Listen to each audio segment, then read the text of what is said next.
أعوذ بالله من الشيطان الرجيم.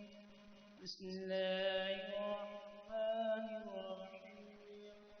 بخاري شريف کی 74 حدیث سلسلہ مسلم کی 14 حدیث ہے. قال حدثنا محمد بن غريب الزهري وقال حدثنا يعقوب بن إبراهيم وقال حدثني أبي عن صالح عن ابن شهاب حدثنا أن عبيد الله بن عبد الله أخبره عن ابن عباس أنه تماره والحر بن قيس بن حصن الفزاري في ساحل موسى. قال ابن عباس وخضر فمر بهما أبي بن كعب فدعاه ابن عباس فقال إني تماريت أنا وصاحبي هذا في ساحل موسى الذي سأل موسى السبيل إلى لقيه هل سمعت النبي صلى الله عليه وسلم يذكر شأنه؟ قال نعم سمعت رسول الله صلى الله عليه وسلم يقول بينما موسى في ملئ بني إسرائيل جاءه رجل فقال هل تعلم أحدا عالم منك؟ قال موسى لا. فأوحى الله إلى موسى بلى عبدنا قدر فسأل موسى السبيل إليه فجعل الله له الحوت آية وقيل له إذا فقدت الحوت فارجع فإنك ستلقاه وكان يتبع آثار الحوت في البحر. فقال لموسى فتاه أرأيت إذا أوينا إلى الصخرة فإني نسيت الحوت وما أنساني إلا الشيطان أن أذكره. قال ذلك ما كنا نبغي.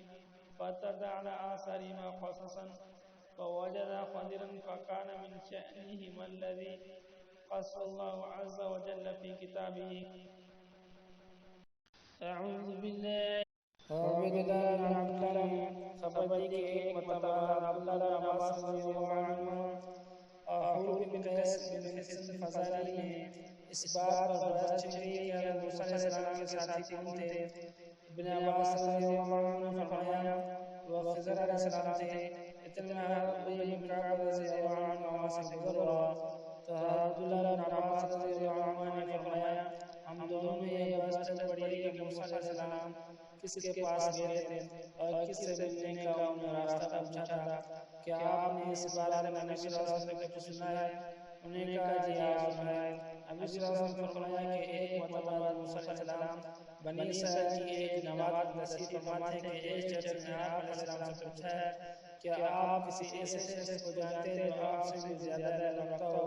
تب موسیٰ علیہ السلام نے جواب دیا نہیں، میں نہیں جانتا کہ مجھ سے بھی زیادہ کسی کے پاس علم ہے. اللہ تعالیٰ نے فرمایا ہمارا ایک بندہ خضر ہے جو آپ سے بھی زیادہ علم والا ہے. موسیٰ علیہ السلام نے عرض کی میں اس سے کیسے پوچھوں گا؟ اللہ تعالیٰ نے ایک مچھلی کو ان کی ملاقات کی علامت قرار دیتے فرمایا جب یہ مچھلی کو ہو جائے تو واپس لوٹ جانا. تب خضر علیہ السلام سے آپ کی ملاقات ہوگی. خیر موسیٰ علیہ السلام اپنے ساتھ یوشع بن نون کو لے کر سمندر میں مچھلی کی جگہ تلاش کرتے جا رہے تھے تو یوشع نے کہا میں آپ کو مچھلی کا قصہ سنانا بھول گیا. دراصل شیطان نے مجھے بھگا دیا تھا. وہ تو فلاں چٹان کے پاس سمندر میں چلی گئی تھی. موسیٰ علیہ السلام نے فرمایا ہمیں اسی جگہ کی تلاش تو تھی لہذا دونوں واپس پلٹے اور اسی مچھلی والی جگہ خضر علیہ السلام سے ملاقات ہو گئی. اور اس کے بعد تفصیلی قصہ وہی ہے جو اللہ تعالیٰ نے قرآن میں بیان کیا ہے.